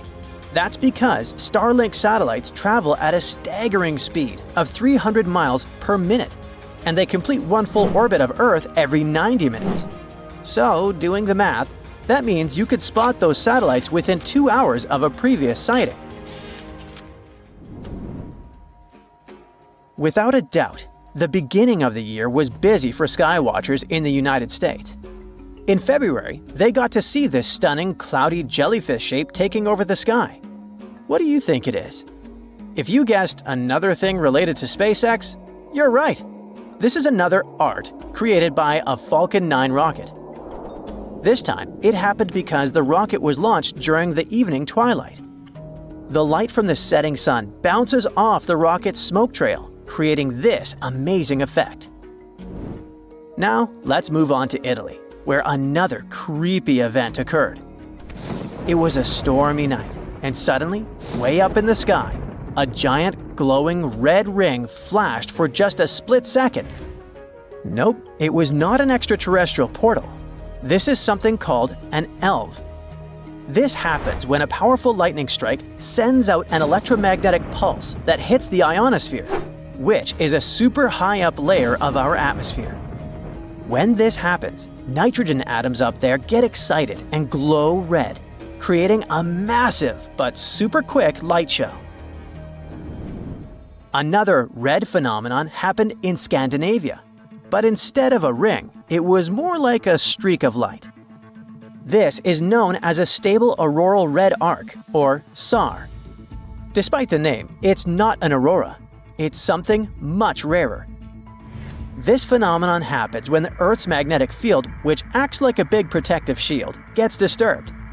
This disturbance causes some gas in the atmosphere to get super hot, thanks to a huge electrical current around the planet. What's weird is that only oxygen gets heated up during a SAR, which is why these light shows always glow that same red color. And fun fact, this event is more likely to happen after a big solar storm weakens Earth's magnetic field. It is impressive to see phenomena like this with the naked eye, but the view from outside Earth can be just as stunning. In 2022, an astronaut aboard the International Space Station spotted two bizarre blue blobs of light glimmering in our planet's atmosphere. They happened at the same time, but they weren't related at all. One of them was a massive lightning strike that hit right next to a large circular gap in the clouds. The lightning lit up the surrounding cloud walls, creating a glowing ring around the hole. Another one was caused by the moon. The way the moon was positioned made the sunlight it reflected pass through Earth's atmosphere, creating a bright blue blob with a fuzzy ring around it. And if you're wondering what that weird orange halo is, running parallel to the curvature of the Earth, I've got you. That's the edge of the atmosphere, also known as Earth's limb. And this is what it looks like when viewed from the International Space Station. In Canada, residents of central Alberta were looking up at the sky one night when they suddenly saw something strange. A bunch of vertical beams of light that seemed to be coming from the ground and reaching up into the blackness of space. It sure looked like something out of a science fiction movie, but this is actually just an optical illusion. Yep, it's a visual trick caused by some specific winter conditions. This phenomenon happens when light is refracted by ice crystals. Here's what's going on. When it's freezing outside, tiny ice crystals form in the air. These crystals are super thin and flat, so each one acts like a tiny mirror that reflects light sources positioned below it. Basically, the crystals reflect the light straight up, creating those glowing vertical beams. And it can be caused by any light source, like the sun or the moon. But in most cases, the sources of these light pillars is man-made, like car headlights or streetlights. Even though the phenomenon is completely natural, it rarely happens, and only in very specific situations. First, it has to be freezing cold. On that particular day in central Alberta, for example, the temperature was around minus 30 degrees Fahrenheit. Then, the weather has to be calm, with no wind at all. If a storm breaks out, forget it. You won't be able to see the light pillars. And don't mix them up with auroras, okay? Auroras are mostly seen in high-latitude regions, like around the Arctic and Antarctic. Since they happen way up in the atmosphere, they're visible over large areas. Light pillars, on the other hand, are more localized and concentrated in a much smaller area. But hey, no matter which one you spot, if you're lucky enough to see one of these amazing sights in the sky, you're in for a show you won't forget. In Mongolia, dinosaurs used to live, and now there are as many horses as there are people and 10 times as many sheep there. It's the emptiest country in the world. The capital has been moved 28 times, and they even have their own Olympics. So Mongolia is located right here, on the plateau of Central Asia, right north of China. It's the 19th country in the world by land area, but it only has a bit over 3 million people. It's like the population of Los Angeles, but having a whole country to themselves. If we don't count Greenland, Mongolia is the country with the lowest population density. It has only 2 people per half a square mile. The United States has 37. Well, that is if we only count people. Mongolia has a lot of livestock, about 67 million. It's 20 times more than the number of people there. Half of that livestock is sheep. Yet of all their animals, the most prestigious one is the horse. There's a traditional saying, a Mongol without a horse is like a bird without wings, and it explains a lot. A person with many horses is considered wealthy, but don't picture huge farms with big stables filled with horses. In Mongolia, having stables is more of an exception. Horses there roam free outside all year long. It costs next to nothing to sustain a horse there because they roam outside and even find food themselves, and the country's nature provides them with enough. Winter is tough because everything is covered in snow, but horses can separate grass from snow. They get frail by spring due to a lack of food, but recover very soon after winter is over. A family can have a sacred horse in their herd. It wears a blue scarf around its neck and is almost never ridden. People there do love their horses, and this tender relationship goes centuries back. There are many songs, stories, myths, and artwork featuring horses. In the Mongolian language, there are about 500 words to describe the traits of horses, and over 200 words to describe the coat color and pattern alone. Horses have a spiritual meaning too. It's believed that they have spirits that can help the owner, and they are also believed to be a transport to heaven, so they were often sacrificed after their owner's passing. Apart from domestic animals, the country is home to some endangered species. Plus, back in the day, dinosaurs roamed the land. The first ever discovered dinosaur egg was found right there. Today, dinosaurs are, of course, extinct, except in the movies.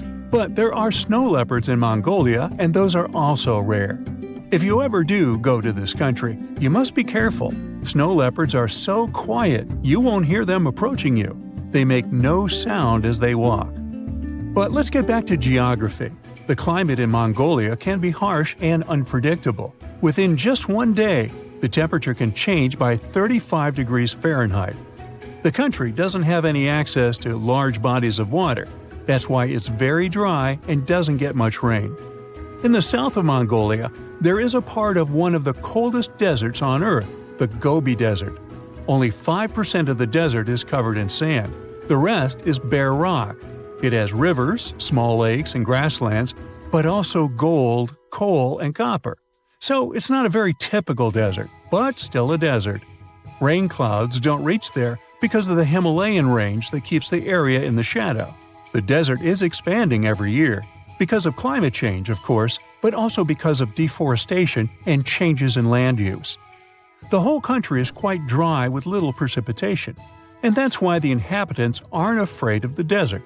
Yes, the desert is populated. There are people living there. They're nomads who are busy with raising cattle. Nomads are people who don't have a settled home. They travel with their animals from place to place following the seasons. When they settle somewhere before their next trip, they set up a tent that is called a yurt. These have been homes in Mongolia for thousands of years, and it's amazing that some people still live in them. The skeleton of a yurt is made of poles, which are then covered with layers of felt and waterproof fabric. The Mongols are a very welcoming nation overall, but the nomads are on a whole other level. They don't get guests often, and they're always ready to greet someone and give them a taste of traditional horse milk. They don't even have bells at the entrance of their yurts, inviting guests to walk right in. Of course, there are also people who live in cities and villages and have settled homes, and they are the majority, about 3/4 of the population. The biggest city in the country is the capital, Ulaanbaatar. Almost half of the country's population is concentrated there, in just one city, even though it's the coldest capital city in the world. The average yearly temperature there is 32 degrees Fahrenheit. The average temperature in Washington, D.C. is 60 degrees, and it's 44 in Ottawa. When the city was first founded in the 17th century, it was located about 180 miles southwest of the current place. Then it was moved a little bit 28 times until it finally settled in the current location. Why? Well, back then, most of the population were nomads, so the capital city was a mobile settlement too. Depending on seasons, pastures, water supplies, and many other factors, it moved along with its inhabitants. Now the city is big and settled, so maybe it won't be moved again. But who knows? I know. I have yet to tell you about the Mongolian Olympic Games. The event is called Nadam Festival.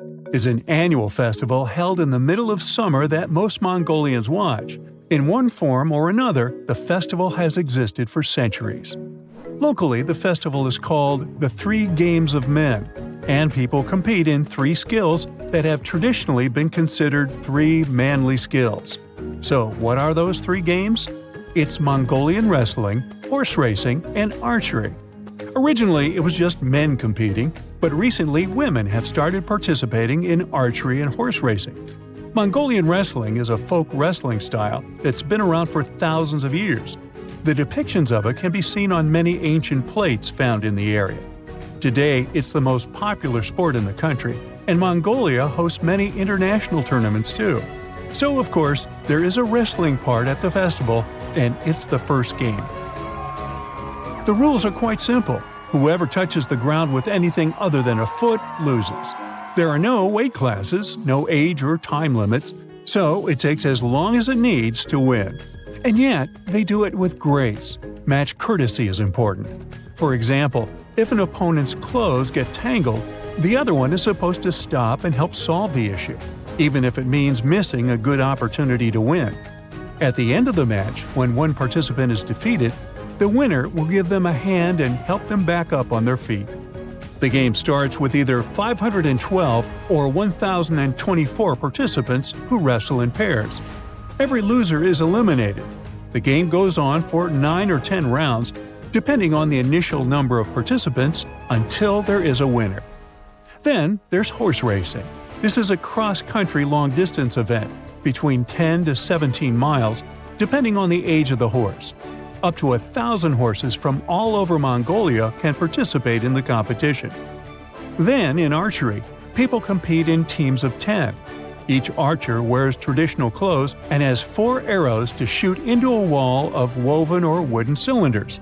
Knock one out of the wall and you get points, and the team that gets the most points wins.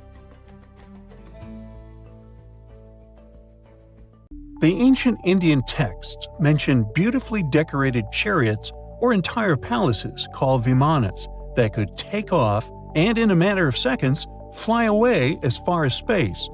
Some people believe these vimanas only existed in Indian mythology, but it's also possible that they were based on a real technology that had been lost over the centuries.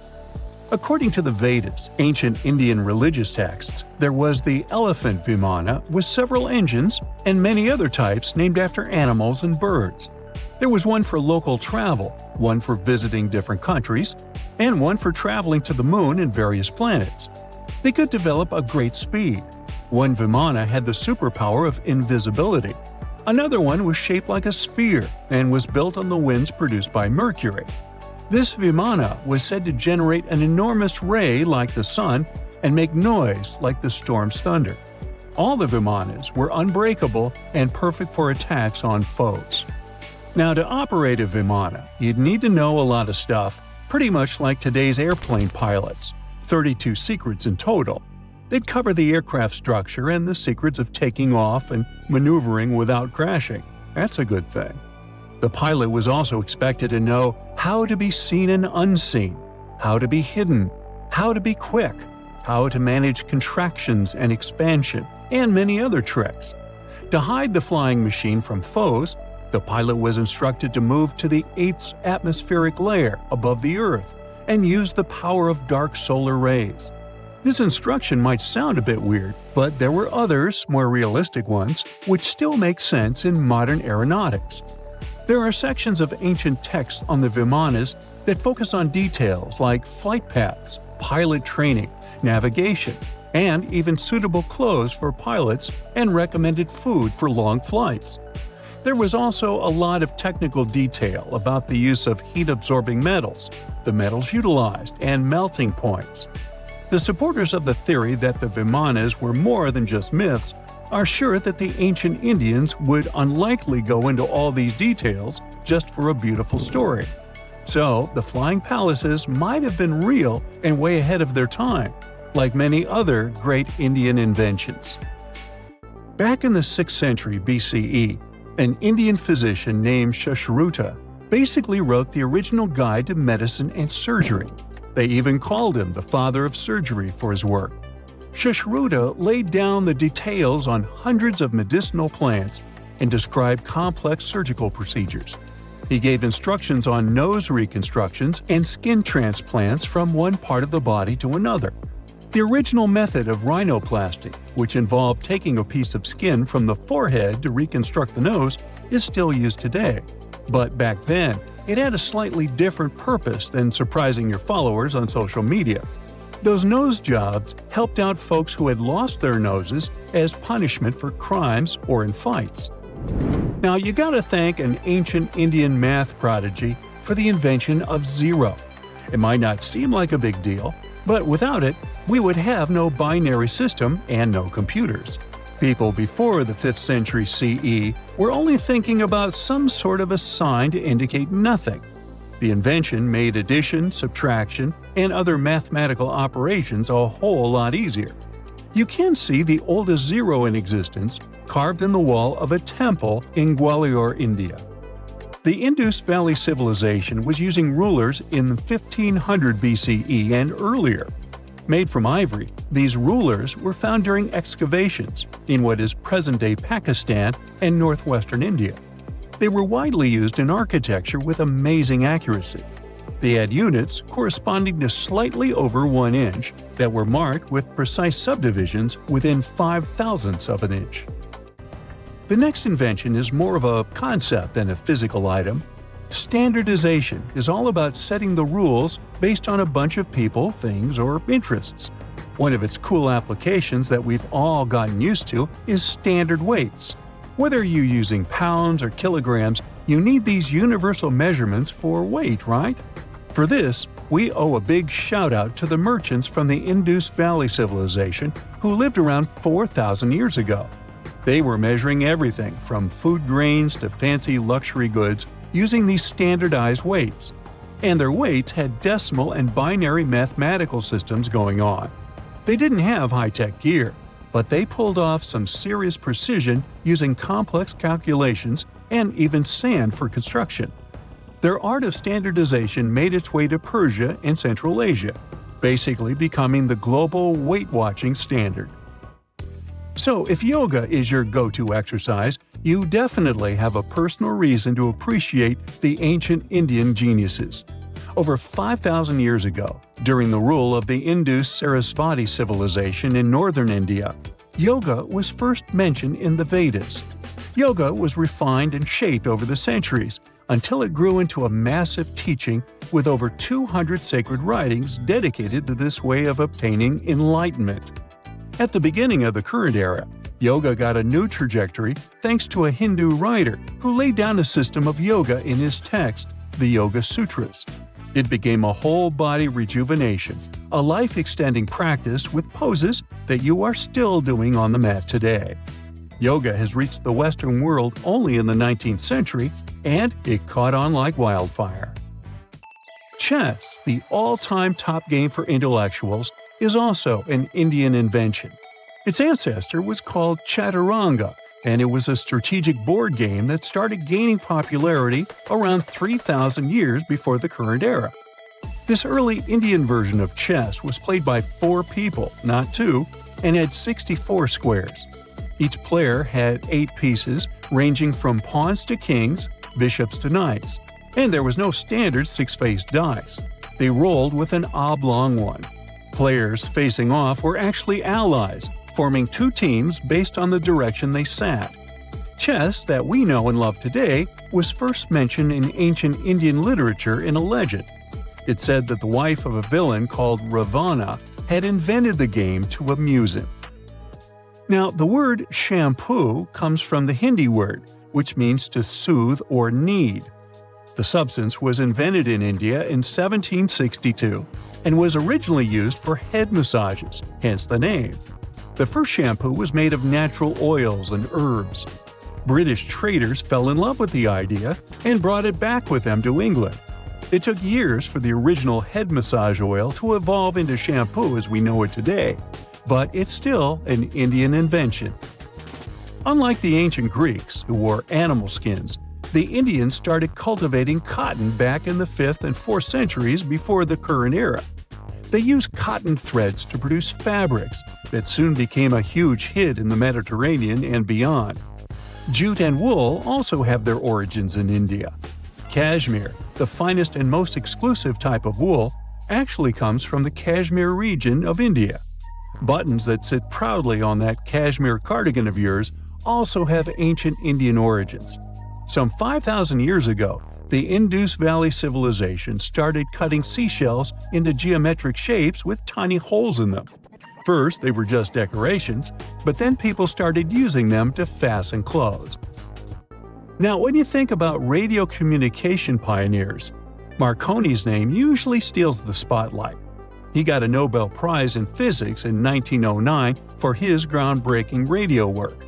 But there's an unsung hero in the radio waves game, and his name is Sir Jagdish Chandra Bose. He spilled the beans on radio communication way back in 1895. He shot an electromagnetic wave across 75 feet at the town hall in Calcutta, and it went through walls, rang a bell, and even set off some gunpowder. Marconi took a page from Bose's book, using his invention, the Mercury Coherer, as a blueprint for his own two-way radio. Bose didn't patent his genius creation, so he only got his credit a century later. There's a ship drifting somewhere in the ocean without a crew. The last time someone saw it was over 50 years ago. Its story reminds of that of the Flying Dutchman, a ship that's bound to sail forever and bring disaster to whoever sees it at sea. At least the legend says so. Unlike the Flying Dutchman, the SS Bay Chimo was definitely real and built for a German company in Hamburg and began as an ordinary cargo ship. It was trading supplies between Hamburg and Sweden in the Baltic Sea starting from 1914. It had a strong steam engine and a hull made of steel. A few years later, it became British property. Then, in the 1920s, a Canadian company purchased it for around $18,000, a huge amount of money back then. The new owner, the Hudson's Bay Company, was actively using the ship for several years. They would often send it on voyages from its home port in Scotland to Siberia, Alaska, the Yukon, and the Northwest Territories. It also passed through the Panama Canal and even the Suez Canal, with fur pelts for sale on board. Sometimes it would also transport passengers. It had completed 9 successful voyages before this strip of good luck came to an end. Starting from the 1930s, SS Bay Chimo would have trouble with ice and storms. When it first got trapped in ice in October of 1931, some of the crew managed to escape to Alaska. 15 of 22 sailors decided to stay with their vessel and try to save it. They had furs and other valuable cargo worth around $58,000 aboard.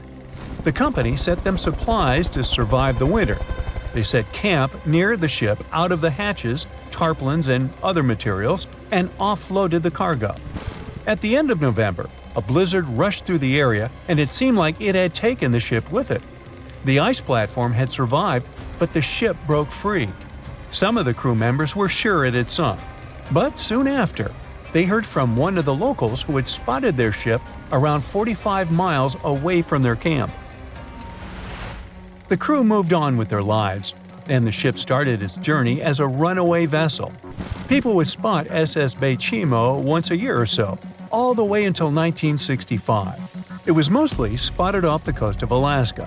A man going to Nome with his sled dog, along with prospectors, explorers, and treasure hunters, all claimed to have seen SS Bay Chimo. Someone tried to board it and take it to port, but ended up stranded on it for days because of horrible weather. Others got luckier and managed to take a whaleboat, some furniture, and other valuables from the vessel. Those who got close to the ship saw that it was damaged and missing the propeller. Still, it stayed afloat without a crew for at least 38 years and became the longest sailing ghost ship in history. In 2006, the Alaskan authorities started a project to solve the mystery of this ghost ship of the Arctic and finally find SS Beichimo, either still above or below the water. So far, the project has not been a success. SS Beichimo remains one of the estimated 4,000 ships that have disappeared off Alaskan shores. If the legend of the 17th century isn't lying, this ghost ship could be sailing somewhere along the Flying Dutchman. It belonged to the Dutch East India Company. Its captain managed to do the impossible for that time and sailed from Holland to Indonesia in only 3 months. They said he was flying over the sea, and some evil tongues explained that he had made a deal with evil forces to achieve that. Once the ship was sailing back home, its captain and crew disappeared without a trace. There are many versions of what happened to it. One of the first ones said it had tried to enter port at the Cape of Good Hope, got in a terrible storm, and sank as there was no captain to save it. Another legend says the captain had refused to obey the skies to let the ship sink during the storm. A scary life form then struck the boat and the crew, and it was condemned to forever wander without rest. Many sailors claim to have spotted the Wandering Dutchman. The Duke of York, who was to become King of England, mentioned having seen it in Australian waters. Right after spotting the ship, the man who saw it first fell from the top of the mast and didn't survive. There were more encounters with this legendary ship up to the middle of the 20th century. Ships would nearly collide with it as the Flying Dutchman jumped out of the blue. Scientists have a more logical explanation for this mystery: Fata Morgana, not to be confused with Hakuna Matata. Now, when you're out at sea on a hot day and the air is all wavy, it feels like when you look at the road on a scorching summer day. That's because of something called atmospheric refraction. When light passes through different layers of air with different temperatures and densities, it bends and twists. Sometimes, under certain conditions, this bending of light can create really bizarre optical illusions over the ocean, like sightings of the Flying Dutchman. The Fata Morgana phenomenon can make distant objects appear distorted, stretched, or even lifted above the horizon. So you can see a ship far away, but because of the way the light is bending, it will look like it's floating above the water or even disappearing and reappearing. A Fata Morgana is most commonly seen in polar regions, especially over large sheets of ice that have a uniform low temperature. But you can see it anywhere, even in deserts and over lakes on hot days. The first stories about ghost ships go all the way back to ancient Greek and Roman mythology. One of the most famous ghost ships in history is the Mary Celeste. This brigantine was traveling from New York City to Genoa and was fully stocked with provisions, but missing a crew when it was discovered in the Atlantic Ocean in 1872. The crew's personal belongings were also there, completely undisturbed. The final entry in her log was made 10 days earlier. We still don't know what happened to its crew, and the ship has inspired many spooky stories and legends. The Lady Lovibond was another legendary schooner that is believed to have been wrecked off the coast of Kent in the middle of the 18th century. The story tells that the ship's captain, Simon Reed, had just got married and took his bride on board for a celebratory cruise, despite the superstition that it could bring bad luck. They were on their way to Portugal when the first mate, who is also in love with the captain's new wife, went mad because of jealousy, attacked another crew member, and then took over the wheel and steered the ship straight into the dreaded Goodwin Sands. No one aboard survived, and the schooner is said to reappear as a ghost vessel every 50 years. In present times, many vessels become abandoned and turned into ghost ships intentionally. There are thousands of them floating in U.S. rivers, lakes, channels, and coastal waters. Some people lose their boats in storms and other extreme weather. Others have to abandon their boats because maintaining them can cost 10% of the boat's price. Plus, docking a vessel can add up to several $1,000s every year. Most boats have been made of fiberglass, so an owner can't just recycle them as scrap metal. So, once they want to get rid of it, They often tie it to a dock and sneak away, or leave it floating far away from the shore, or just try to sink it. When ghost ships sink in shallow waters, they can cause damage to coral reefs, mangroves, marshlands, oyster habitats, and wetlands. Plus, they can collide with unsuspecting regular ships and cause real trouble. So, don't do that. Enough said.